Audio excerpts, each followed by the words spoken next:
Coronavirus, la pandemia. ¿Cuáles son los síntomas? ¿Cómo se transmite? ¿Qué puedo hacer para protegerme y prevenir la propagación de la enfermedad? Nuevo padecimiento que ha encendido las alarmas de los sistemas de salud. Coronavirus, la pandemia. ¿Qué tal? Gusto saludarle. Nuestro agradecimiento al contar con su compañía en nuestro programa 342 de Coronavirus, la pandemia, una producción de la Universidad de Guadalajara. Vaya también nuestro agradecimiento a las televisoras públicas de la República Mexicana y de América Latina, que nos siguen también en esta transmisión. Recordamos a usted que puede hacernos llegar sus opiniones, hacernos llegar sus comentarios por medio de nuestras redes sociales. Nos ubica en Twitter y en Facebook como Canal 44 TV. Igualmente dispuestos a recibir sus comentarios por la vía de WhatsApp en el 33 22 42 06 90, 33 22 42 06 90. Reiteramos la invitación a que nos acompañe y entramos en materia. El reporte desde Ginebra lo tenemos con Cristina Gallegos, corresponsal de EFE.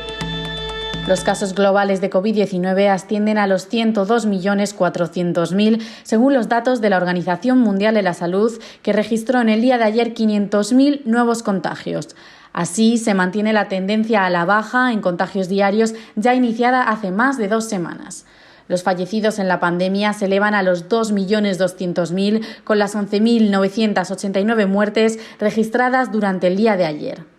Expertos de la Organización Mundial de la Salud han expresado su preocupación por las nuevas restricciones impuestas por la Unión Europea a la exportación de vacunas o ingredientes para producirlas, algo que según ellos podría dificultar la lucha contra la pandemia.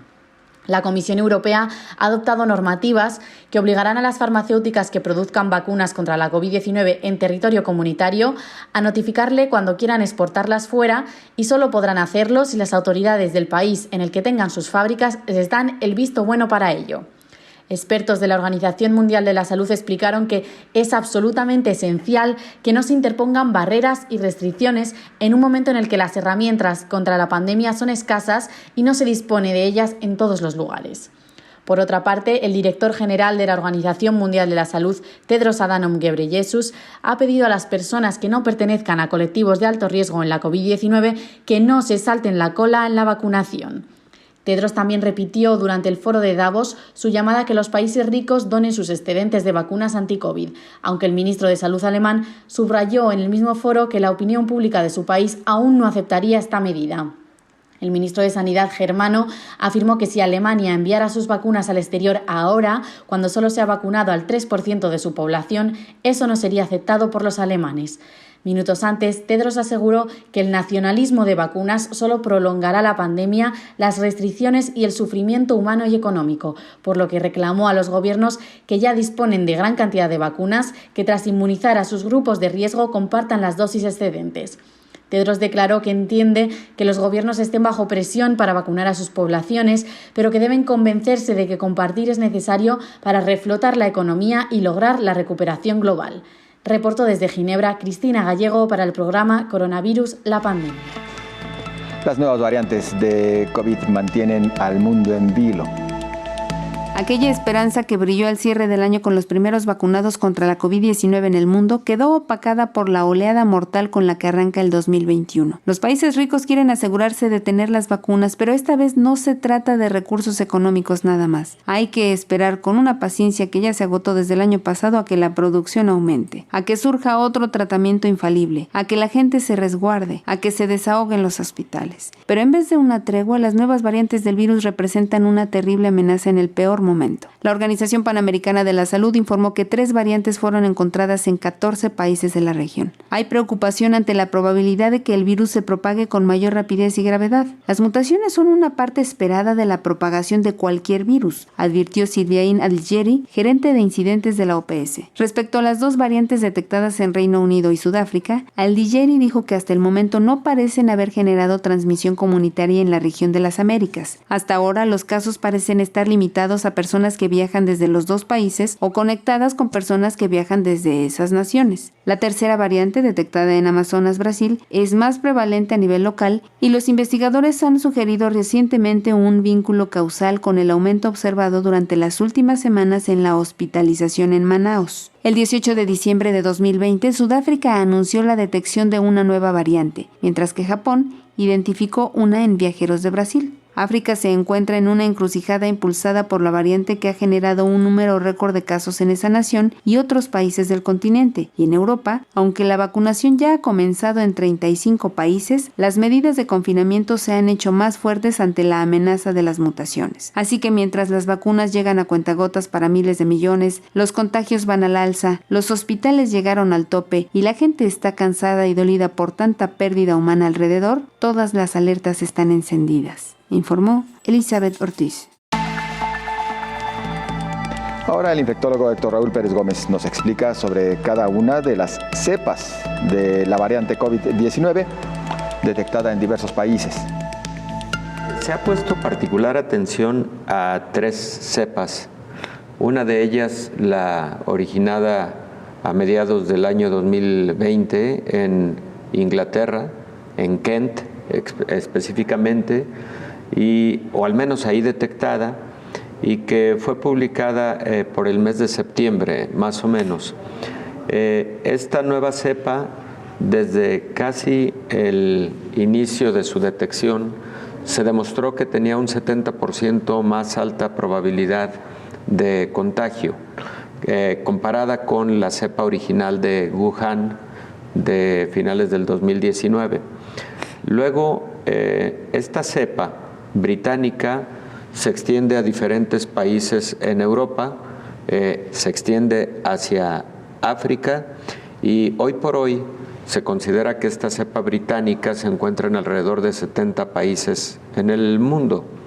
Pueden ser más y ahorita explico por qué motivo. La otra es, surge una nueva cepa en Sudáfrica, más o menos a mediados de noviembre, octubre o noviembre, y esta nueva cepa sudafricana que tiene ahí una característica peculiar en algunos de sus genes, porque genera cambios en la composición de la proteína S, de la proteína espicular del virus, y también se le ha considerado como una cepa de mayor contagio de la enfermedad, de mayor transmisión de la enfermedad, alrededor del 50% comparada con la cepa original de Wuhan. Y posteriormente la cepa considerada como de origen brasileño es una cepa que también se ha identificado 50% de mayor transmisión, más contagiosa que la cepa original de Wuhan. En el caso de estas 3 cepas, las mutaciones que han ocurrido, que no es una sola mutación, hay que aclararlo, son múltiples mutaciones, pero algunas de ellas particularmente lo que generan es ese cambio en la estructura de la proteína S del virus, y al cambiar la estructura de la proteína S del virus es posible que la hagan más capaz de unirse al receptor celular de valga la redundancia, célula humana que infectan, y al tener entonces mayor capacidad, mayor avidez por esta unión, por este acoplamiento, para luego generar la infección en el interior de la célula, es que se piensa que son cepas más transmisibles. Tenemos ahora el reporte desde Colombia con Alfredo Durán. Así es, un saludo muy especial desde Colombia. Iniciamos con toda la información que tiene que ver del COVID-19 en esta parte del mundo. Pues hablemos de cifras, ya llegamos a los 2 millones de contagios en todo el país, de los cuales pues 1.800.000 personas ya se han recuperado satisfactoriamente. En las últimas horas se registraron 12.000 nuevos casos para un total de 114.000, los cuales son los que se encuentran activos. 2.000 más que la semana anterior, lo que genera una preocupación a las autoridades sanitarias porque se va elevando estos casos. Las ciudades con mayor número de contagios son la capital de Colombia, Bogotá, Antioquia, Valle del Cauca y el Atlántico. Colombia ya llegó a los 50.000 decesos registrados por la pandemia del COVID-19, una cifra bastante alta. En esta semana fallecieron 2 personas importantes, el ministro de la Defensa Nacional, Carlos Holmes Trujillo, y también el gerente o el presidente de la CGT, Julio Roberto Gómez. Eso en materia del COVID-19, pero también hay que contarles que ya el gobierno nacional tiene avalados 9 de los 44 ultracongeladores que estarán disponibles para la vacuna que el gobierno insiste llegará en el mes de febrero y la hora cero iniciará en este mes. 1.300.000 vacunas podrá albergar esos ultracongeladores. También se va a tener una cadena de seguridad y dispositivo de seguridad en cada una de las ciudades donde se desarrolle los puntos de vacunación. El gobierno nacional ha señalado que la ocupación de las camas UCI sigue sobre el 80% a nivel nacional, la ocupación como oscila. Algunas medidas en ciudades importantes de Colombia debido a este alto número de contagio. Hay pico y cédula, más de 7 localidades en la capital de Colombia se encuentran en cuarentena debido a esta situación y también otras medidas como toque de queda. El gobierno buscará vacunar el 70% de la población colombiana, buscará la inmunización de esta población. Ya tiene un calendario definido, ya hemos hablado cómo será, quiénes se vacunarán y cómo será cada etapa, pero ya también dieron a conocer cuántas vacunas serán en esta primera etapa y cuánto esperan vacunar hasta el mes de abril. Bogotá, 227.000 dosis, Antioquia, 165.000 dosis, Atlántico, 70.000 dosis. Es unas cifras que van oscilando en las ciudades más importantes del país para desarrollarse lo que sería la vacunación.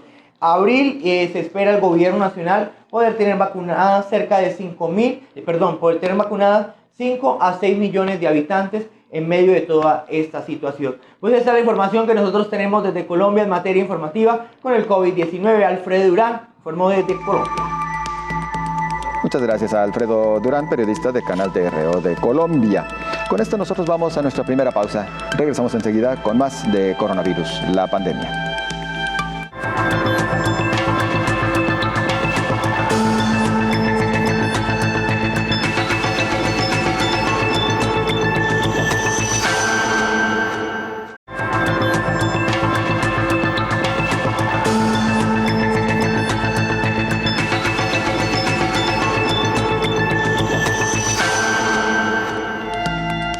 Agradecemos el que se mantenga en sintonía y le invitamos a más información.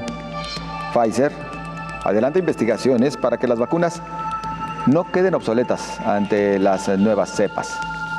El director ejecutivo de Pfizer, Albert Bourla, se pronunció en torno a la aparición de las nuevas cepas del SARS-CoV-2 y ante la incertidumbre de que si su vacuna será efectiva para estas nuevas variantes. El farmacéutico explicó que la compañía trabaja de manera acelerada la producción del biológico durante los próximos 100 días, aunque estudios en todo el mundo han revelado que las vacunas han reducido los casos de contagios y de mortalidad. Para el ejecutivo puede que en algún momento las vacunas no sean una solución, según reconoció en el Foro Económico Mundial de Davos 2021, que se celebró de manera virtual. Pfizer informó que está trabajando en la investigación y el desarrollo de la vacuna en caso de que en algún momento su componente perdiera eficacia. En este sentido, la compañía espera mantener un 95% de eficacia frente a las nuevas variantes de la COVID-19. Por otra parte, el directivo manifestó que frente a futuras enfermedades, espera que puedan llegar a reducir el tiempo desde que se descubre hasta el momento en el que se desarrolle un medicamento eficaz contra las nuevas amenazas. Una investigación llevada a cabo en Israel sugiere que casi todos los casos de COVID-19 se previenen con 2 dosis de la vacuna Pfizer. Los datos recopilados en Israel, que es líder mundial en vacunación, encontraron que solo el 0.04% de los vacunados con ambas dosis desarrollaron coronavirus, informó Rocío López Fonseca.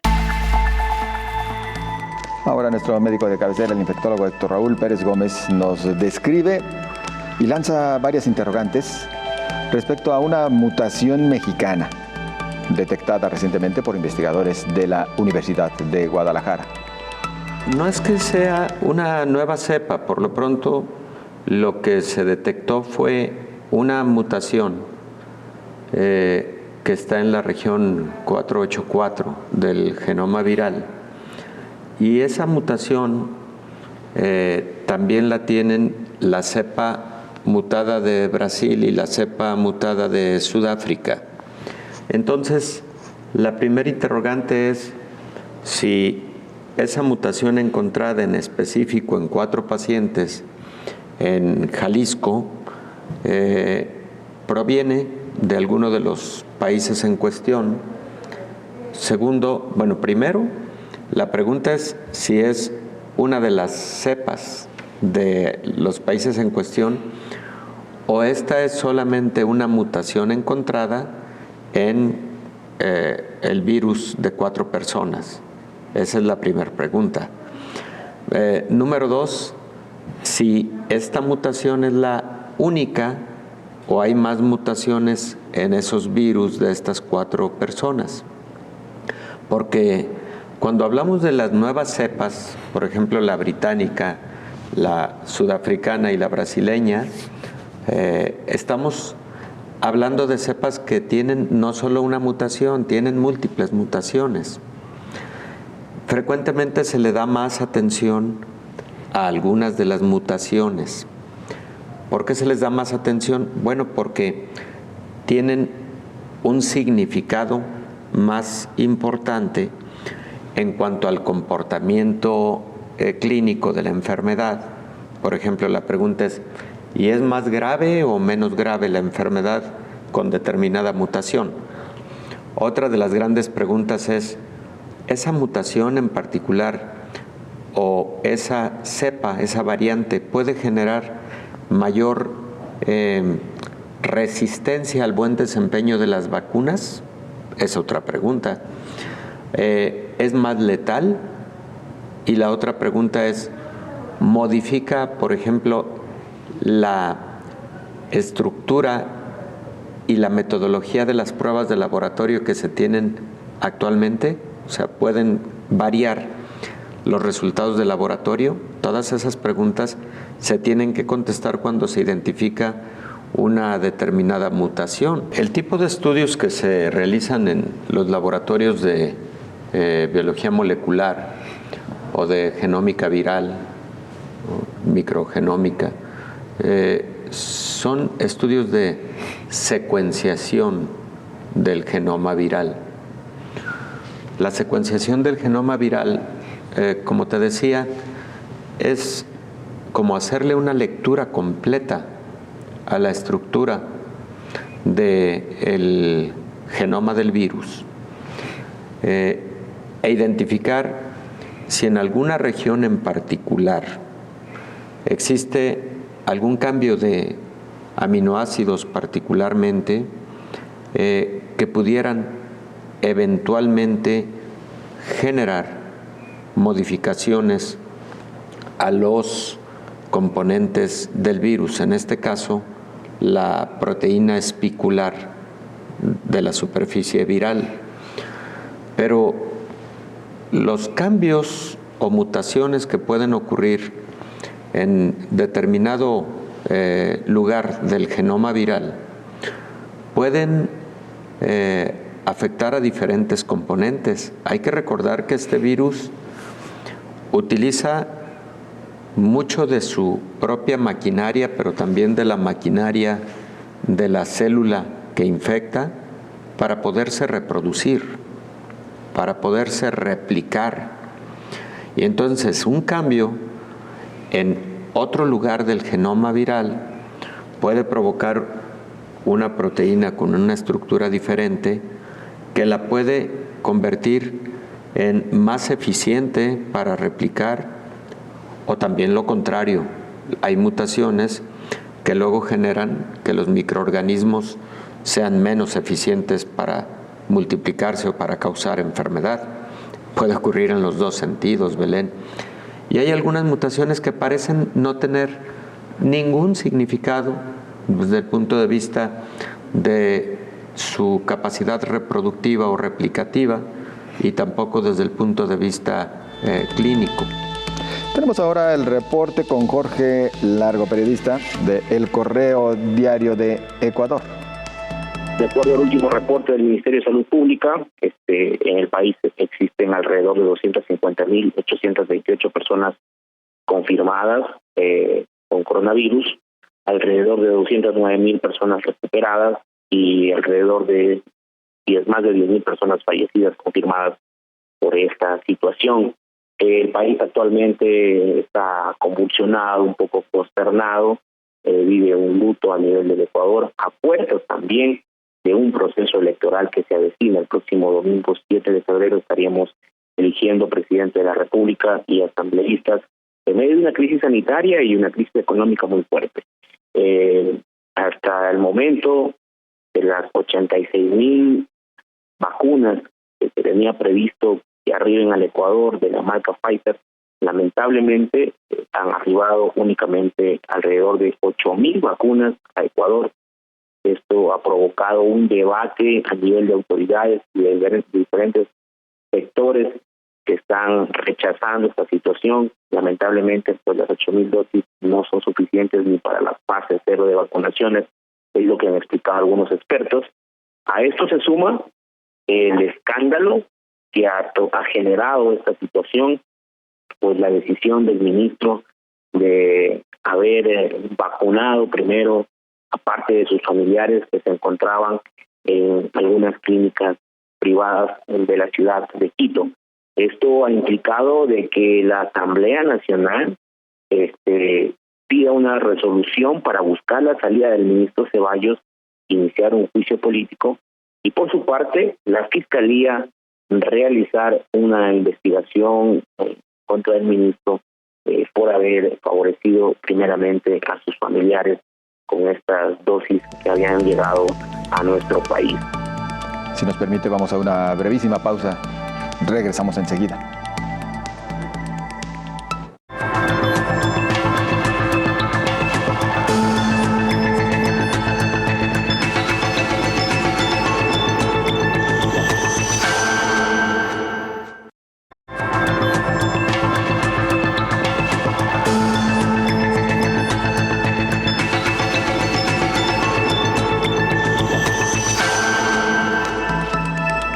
Agradecemos que continúe con nosotros y vamos a lo siguiente. Mire, preguntas que continuamente se hace la mayoría de la población respecto al tema de las vacunas. Hay quienes mantienen sus dudas, quienes tienen miedo, hay quienes simplemente dicen yo no, pero también otras personas que dicen lo único que requiero es más información para tener seguridad y acudir a aplicarme la vacuna apenas me resulte posible.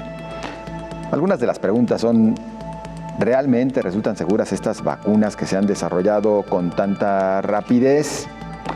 ¿Cuáles son las reacciones normales? O bien, ¿cuáles son los efectos secundarios que se pudiesen presentar? Acompáñenos a este reporte con Rocío López Fonseca.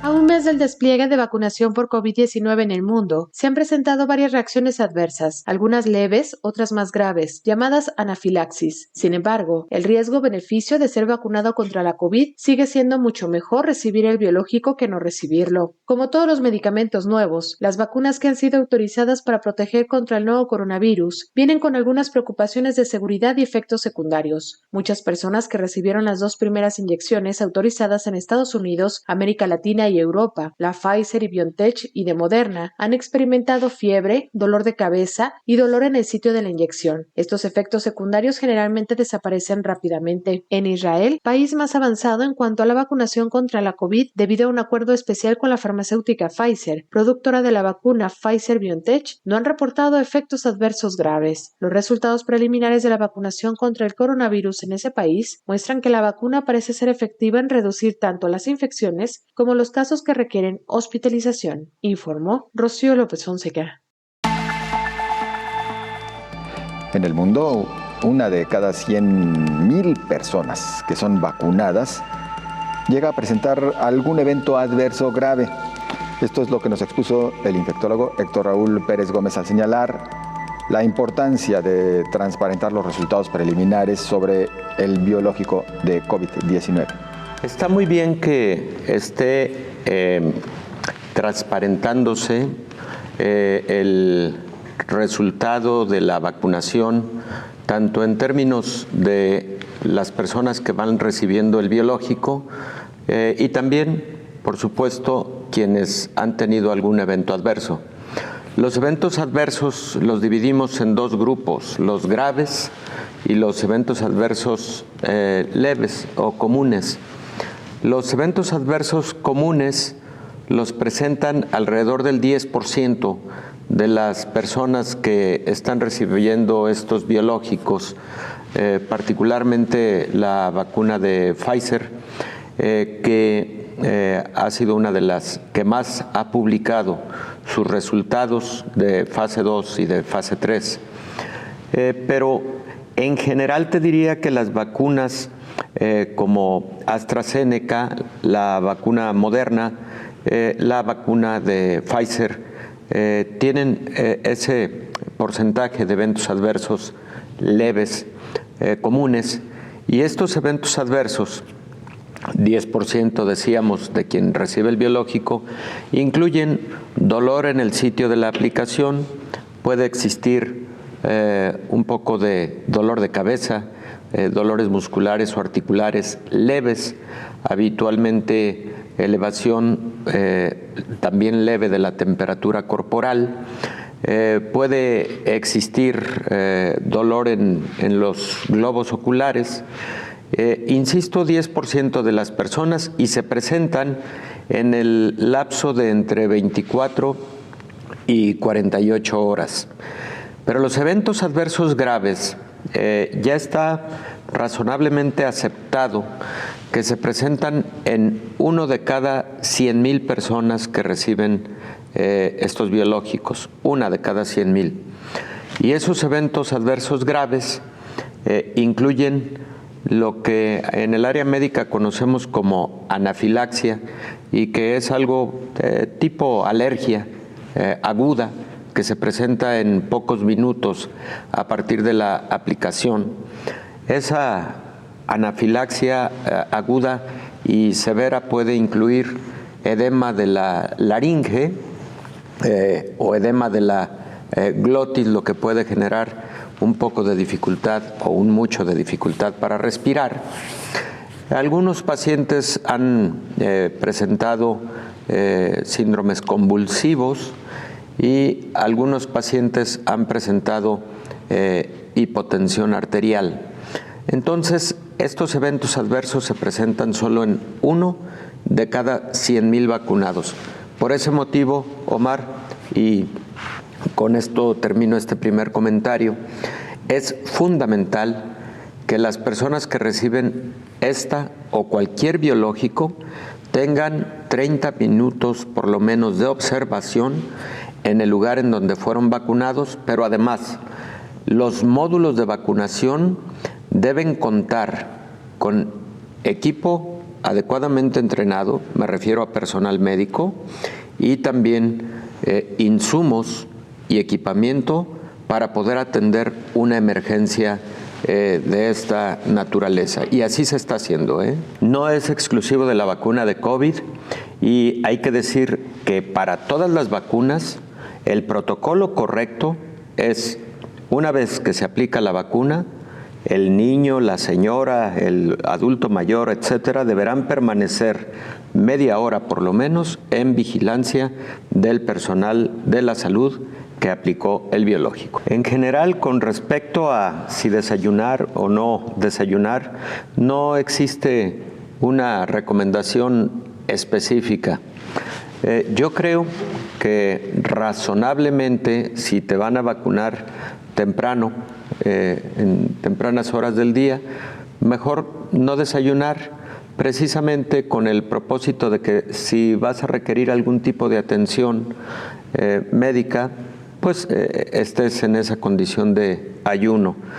Pero en específico no hay una recomendación. Las personas pueden tomar alimentos, y eventualmente lo que sí se recomienda es lo siguiente: manifestar a quien te va a aplicar la vacuna, porque de hecho está organizado de tal manera que primero se te hace un cuestionario sobre tus antecedentes médicos, y entre esos antecedentes se te pregunta respecto de si has tenido alergias importantes a alimentos, a algunos medicamentos, o has tenido anafilaxia o alergias a otras vacunas.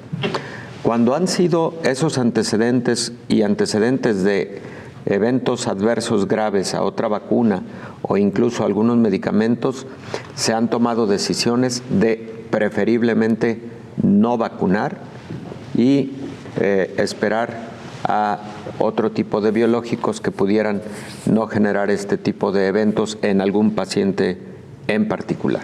Las vacunas que mejores resultados, por lo menos publicados en los artículos de ciencia internacionales, están en el orden de 95% de efectividad. Entonces todavía queda ahí un porcentaje menor, pero existe un porcentaje en donde puede no haber una buena respuesta inmune y las personas pueden tener susceptibilidad a infectarse por COVID-19. Evidentemente, un biológico de esta naturaleza debe ponerse siempre a la vista de la comunidad científica, y allá al inicio, cuando el presidente de Rusia, Vladimir Putin, hace el anuncio de que Rusia ha desarrollado una vacuna y de hecho la ha aplicado ya en fase 2, etcétera, la comunidad científica pues se quedó con el deseo de conocer con detalle todo lo que había previamente de la fase preclínica, la fase 1, la fase 2, cuántos pacientes habían sido incluidos, cómo se había comportado la respuesta inmune, etcétera, etcétera, ¿no? Entonces esta publicación de Lancet, insisto, la esperábamos porque siempre hubo mucha expectativa al respecto de la eficacia y la seguridad de Sputnik V, y ahora pues sabemos que 92%, yo creo que es un buen porcentaje de efectividad. Yo creo que la población debe tener confianza respecto de esta vacuna desarrollada por Rusia, y me parece que es una buena oportunidad, una oportunidad adicional para lograr mejor cobertura en más corto tiempo. Lo he dicho en diversos momentos, México creo que ha hecho una buena decisión en cuanto a convenios con múltiples farmacéuticas, porque ninguna farmacéutica estaría en capacidad de dotar la cantidad de vacunas que requiere México para vacunar al 75% al menos de su población. Había que hacer eso, un convenio con Pfizer, convenio con AstraZeneca, convenio con Rusia y también convenio con los institutos biotecnológicos de China que tienen el desarrollo de las vacunas CanSino, que parecen tener también un desempeño del 94-95% de eficacia y también un alto grado de seguridad. Yo creo que entonces es un buen anuncio, es una publicación esperada, que bueno que ya el día de ayer aparece en Lancet, tal como lo comentas, y de que parece tener un buen desempeño inmunológico. Tenemos para usted ahora un reporte desde el Reino Unido y para ello saludamos a Raúl Bové. Buenos días a todo el auditorio de Canal 44. Aquí en Reino Unido la campaña de vacunación continúa a pleno rendimiento y según los últimos datos oficiales ya hay más de 9 millones de personas vacunadas. Al ritmo actual, el sistema de salud inglés distribuye 2,7 millones de primeras dosis a la semana, por lo que el gobierno británico podría conseguir su objetivo de vacunar a 15 millones de personas correspondientes a los 4 grupos prioritarios antes del 15 de febrero. Reino Unido quiere vacunar a su población cuanto antes y ya se han asegurado más de 407 millones de dosis de diferentes vacunas. En cambio, es difícil medir con exactitud su efectividad, ya que varía dependiendo de sus productores. Tenemos desde Moderna y Pfizer que aseguran un 95% de efectividad hasta la recién llegada de Johnson & Johnson, que reportó un 66%. Sin embargo, la aparición de nuevas cepas como la brasileña o la sudafricana ha suscitado dudas sobre cómo responderán las vacunas a estas nuevas variantes del virus, que en casos como la vacuna de Moderna ya han anunciado que podrían llegar a ser hasta 6 veces menos eficaces. Por el momento no se conocen casos de efectos secundarios graves y duraderos causados por la vacuna. Según el sistema de salud inglés, algunos de los más habituales son la hinchazón en el lugar de la inyección, el dolor de cabeza, el dolor muscular o la fiebre. Aunque uno menos común es la inflamación de las glándulas, que podría durar hasta 2 semanas, pero es señal de que el sistema responde a la vacuna. Reportó desde Reino Unido Raúl Bové para el programa Coronavirus la Pandemia. Muchas gracias a Raúl Bové, corresponsal de EFE en el Reino Unido. Con eso vamos a la pausa. Regresamos enseguida.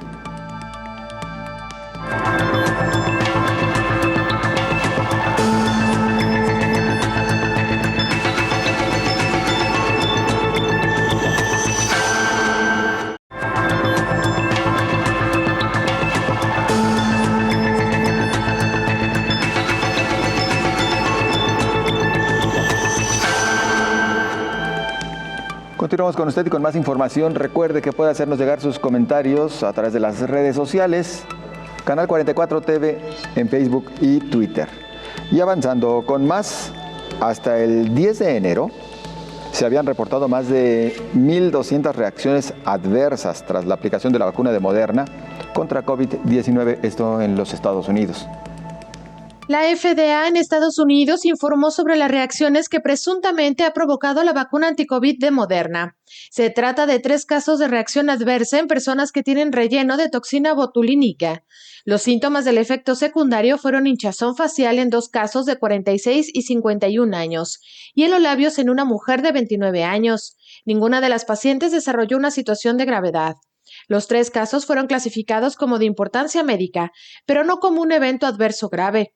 En el caso de la hinchazón en labios, reportaron que la mujer de 29 años tuvo una reacción similar en el pasado, al aplicársele una vacuna contra la influenza. Por su parte, la Sociedad Americana de Cirugía Dermatológica informó que no se han presentado algún efecto relacionado con el relleno facial en ensayos de otras vacunas. Detallaron que estas reacciones generalmente se resuelven sin tratamiento. Mientras, España realiza un estudio sobre las reacciones de la vacuna anticovid a más de un mes de haber iniciado la vacunación en ese país. Algunas de estas notificaciones acumulan varias manifestaciones como fiebre y dolor en la zona de la vacuna. Por edades, entre los 18 y 64 años, notificaron de forma más común fiebre o malestar general, seguido de dolor de cabeza, molestias gastrointestinales, dolor muscular e incluso unos pocos casos notificaron lesiones dermatológicas o problemas respiratorios leves, informó Rocío López Fonseca. Ahora el infectólogo Héctor Raúl Pérez Gómez nos menciona la importancia de que México tenga una variedad de firmas farmacéuticas para proveer la vacuna contra COVID-19, ya que requiere cerca de 80 millones de dosis. Mi opinión es que es bueno porque, insisto, ninguna farmacéutica hubiera podido dotar de la cantidad de vacunas que requiere México. México requiere por lo menos 80 millones de vacunas para tener al 75% de su población vacunada, y estamos hablando por lo pronto de población mayor de 16 años de edad, pero muy pronto van a aparecer las publicaciones de la vacuna en niños, de la vacuna contra COVID-19, y ojo con esto, Omar, porque muy pronto el mundo va a tener que ampliar sus protocolos para incluir también a la población infantil a la vacunación contra COVID-19, y esto ya lo verás, tal como lo estamos comentando en esta mesa, no tarda en ocurrir. Entonces, creo que es bueno porque si estamos hablando de vacunas en donde la mayor parte de ellas están publicando resultados de eficacia por arriba del 90%, 92% en el caso de Sputnik, en la publicación de ayer, es publicación de hoy en la madrugada, por cierto. De hoy en la madrugada, así es. Estamos entonces en la condición de poder cubrir a un mayor número de la población, y vamos, si hay alguna vacuna con 95% de eficacia, pero vas a tener acceso a esa vacuna muchos meses más adelante, pero tienes una vacuna con 92% de eficacia que te puedes aplicar ya, hombre, esta pandemia está con tal intensidad que hay que vacunarse aún bajo el sacrificio de esos 3 puntos porcentuales, hombre. Claro. Entonces, por eso, mi opinión es que fue buena estrategia firmar con distintas farmacéuticas y países. No se diga, por ejemplo, con el grupo colaborativo COVAX, en el que México participó. Es una iniciativa de la Organización Mundial de la Salud formidable. Entonces, lo que no debe ocurrir, que quede aquí claro, es que si te pones la primera dosis de Pfizer, te deberás poner la segunda dosis de Pfizer. Y no hacer una combinación. Y no hacer un collage. Ahí sí. Y no está previsto, no está ni siquiera pensado como tal. Por lo menos yo no lo he escuchado. Y ahí sí creo que definitivamente no sería lo ideal. Como no sería lo ideal tampoco extender el tiempo de la segunda dosis, que puede darse en el caso de México. Fue anunciado, esperemos que finalmente no ocurra, pero fue anunciado que por motivo de nueva cuenta de retraso en la entrega de Pfizer, podría, en lugar de aplicarse a los 21 días, extenderse hasta los 42 días la segunda dosis. Esperemos que no ocurra. La publicación habla de 0.3%, es una proporción muy baja. Los principales fueron anafilaxia, pero fíjate, algo que me parece importante es que se presentaron en la misma proporción, estadísticamente hablando, en el grupo que recibió placebo versus el grupo que recibió vacuna. Este estudio es con 22,000 pacientes, para empezar. Este estudio incluye alrededor de 5,500 en el grupo placebo y el restante, alrededor de 17,000, 16,500, es el grupo que recibió vacuna. Entonces, la proporción de eventos adversos graves ocurrió en forma similar. Y la otra situación es que en toda esta casuística de 22,000 personas incluidas en el estudio, hubo 4 fallecimientos, pero no por motivo de la vacuna, sino por enfermedades preexistentes que tenían las personas que participaron en el estudio, ¿no?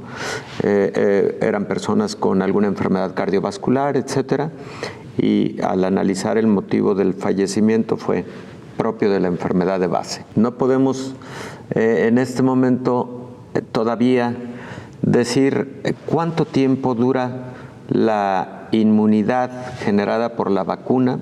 Ya hay algunas publicaciones, por supuesto, pero el motivo por el que no podemos ser categóricos en la respuesta es el siguiente.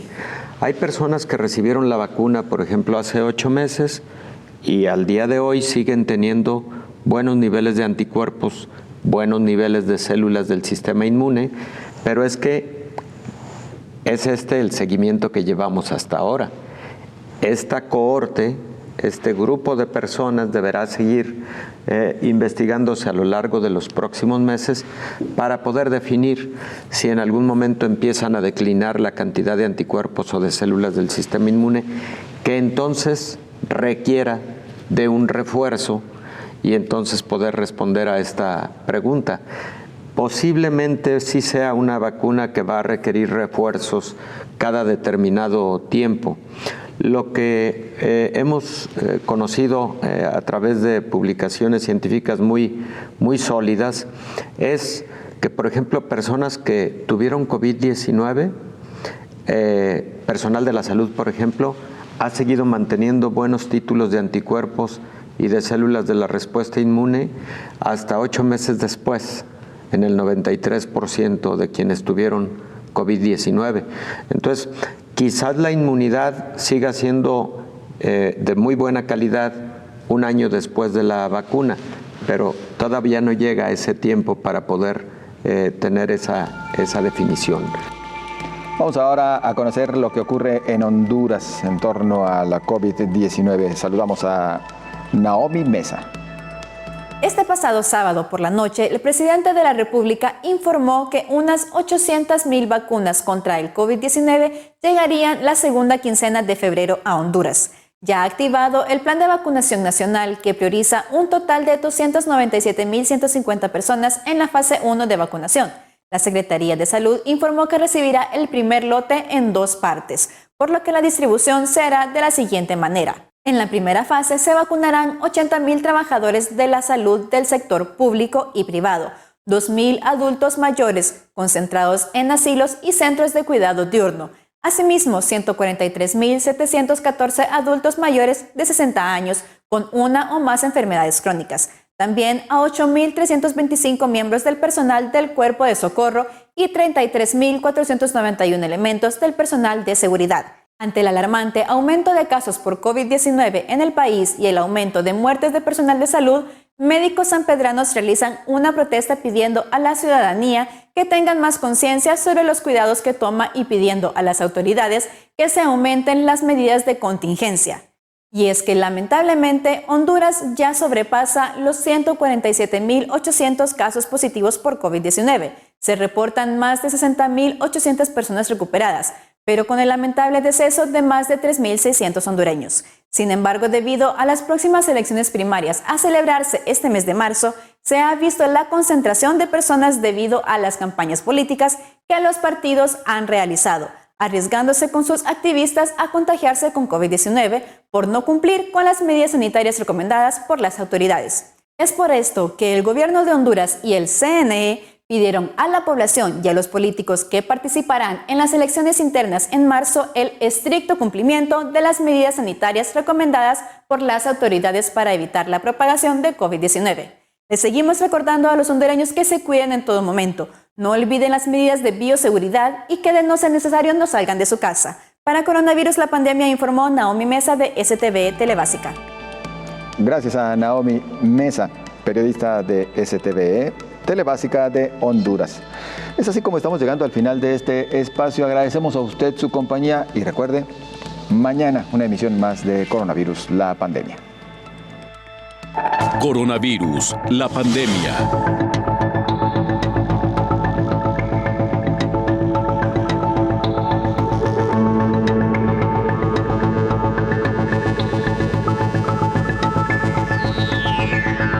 Coronavirus, la pandemia.